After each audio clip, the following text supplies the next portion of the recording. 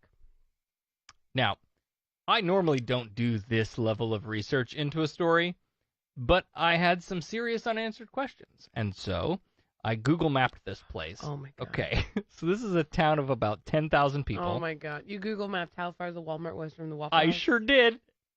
1.3 miles. Oh, shit. Oh. She told police she had built the cart and someone had ripped the lights off of it, but Walmart employees confirmed it was actually theirs.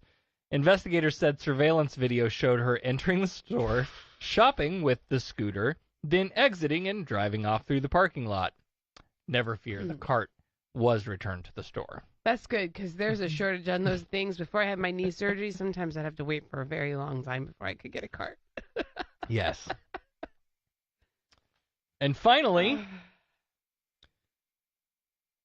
while we're on the Walmart topic, a naked man, a shoplifting dog, and a woman performing karate walk into a Walmart. Oh, God. That's how this joke starts.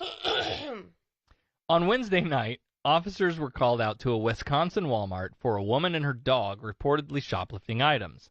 When police arrived, they found 46-year-old Lisa Smith screaming in the store's entryway, trying to catch her dog, Bo. And apparently, her son was in the store also. Now, I just have to read this straight from WTHR because you can't tell a story any better than this. Police say Smith came in with her dog, who was not on a leash. As Bo approached customers, Smith allegedly began tearing apart store displays and putting them in her car. Staff members asked her to leave, at which time she walked out of the store and started performing karate moves in the parking lot. Meanwhile, Bo helped himself to a box of Jiffy cornbread muffin mix and headed out of the store. Jesus Christ. Smith fought with the officers who tried to arrest her and later reportedly tried to kick out a window of a police car. And the naked man? Smith's 25-year-old son, Ben Van, during all of this, was at the back of the store removing his clothes, exposing himself to other customers. He picked new clothes off the racks, but did not pay for them. As officers approached, Van reportedly tried to run an officer over with his scooter. Police stopped the scooter and arrested him, too. Back to the WTHR article. Van is facing charges of lewd and lascivious behavior, disorderly conduct, and retail theft. Smith was arrested for disorderly conduct, resisting arrest, and a misdemeanor charge of bail jumping. Bo, the dog, was given a warning for theft and taken to the Humane Association after he was caught by officers. Okay, so I have just one question. Yep. When did our Florida Man segment turn into People of Walmart? I mean, in the Venn diagram, they overlap a lot, I know. Quite a bit. Victoria says, first Domino's, now Waffle House. Is no cheap, shitty food safe? No. Your choices tonight. A saucy suspect. Teenage Mutant Ninja Turtle Army. Oh my god. Cat Lady. And then I don't have anything written for the other two. You got the story of the Walmart scooter lady going to the Waffle House, right? And then a naked man, a shoplifting dog, and a woman performing karate walk into a Walmart. Those are your choices. I don't even... That's a start? A hot mess. There's so many. Michael said that's a hot mess. Yeah, right there.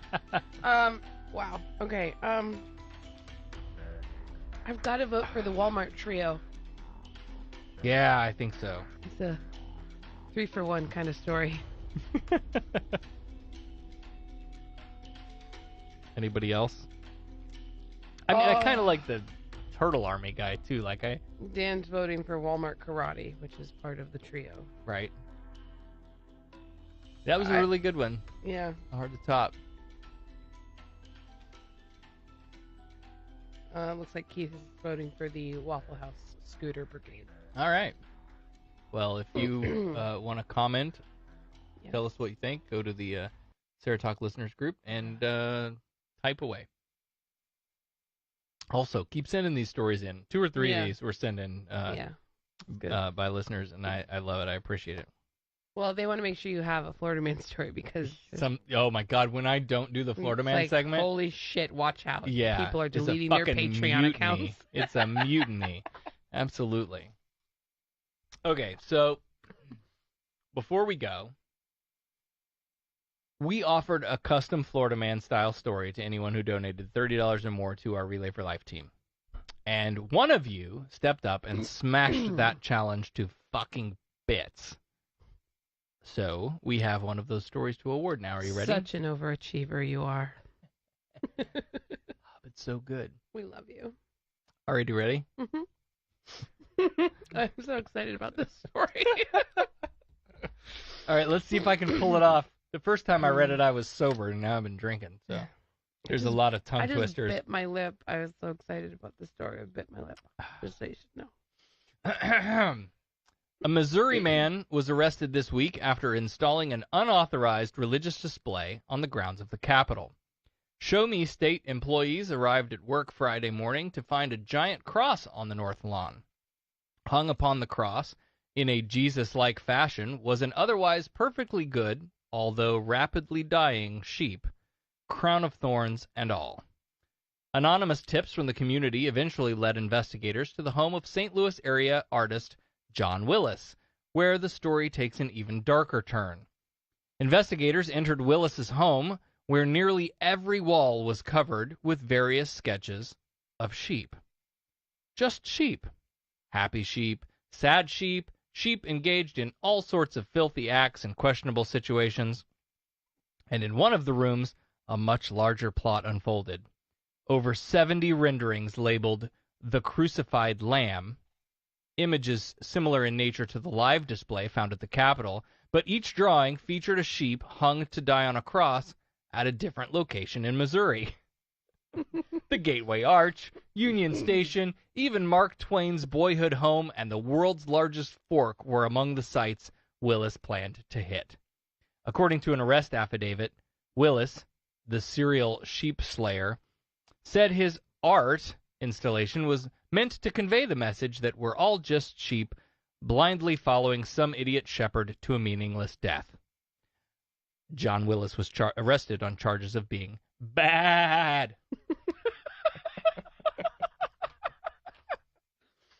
Thank you, John. We love you. So good. Dan says the story should have been included before the voting, but this isn't a true story. Yeah, we made this shit up. Disclaimer, total fiction. Right. Except for the sheep drawings. I'm sure he's got those all over his walls. Oh, definitely. He has mailed them to us. Okay? But yeah, we couldn't include that in our vote for the Florida Man because it's fiction. Right. Whereas the Florida Man segment is unfortunately very, not very real. Fiction. Oh my God. So anyway, thank you again, John. You always come above and beyond. Anytime we ask you to support a thing, you're right there. And this is no exception. And so just wanted to say we love you, man, and we appreciate it. And hopefully, look, don't kill any sheep. Please. And hopefully that made you laugh because it sure made us laugh. Right. So now I'm probably going to get an email with a picture of a Muslim. And I'm probably going to get a picture of a cross outside the Capitol in Missouri with a sheep hanging off of it. All right, let's wrap this thing up and call it a night, huh? Sounds good. All right.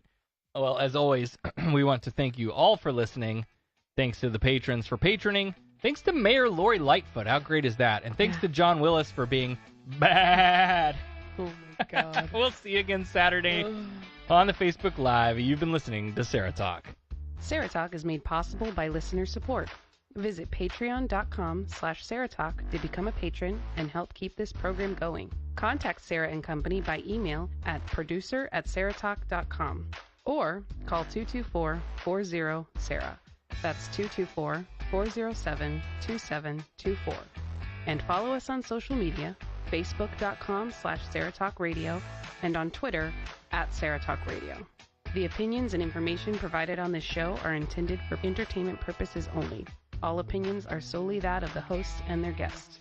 We make no representations as to accuracy, completeness, timeliness, or validity of any information and will not be liable for any errors or damages. Sarah Talk is a production of Sarah Austin Media.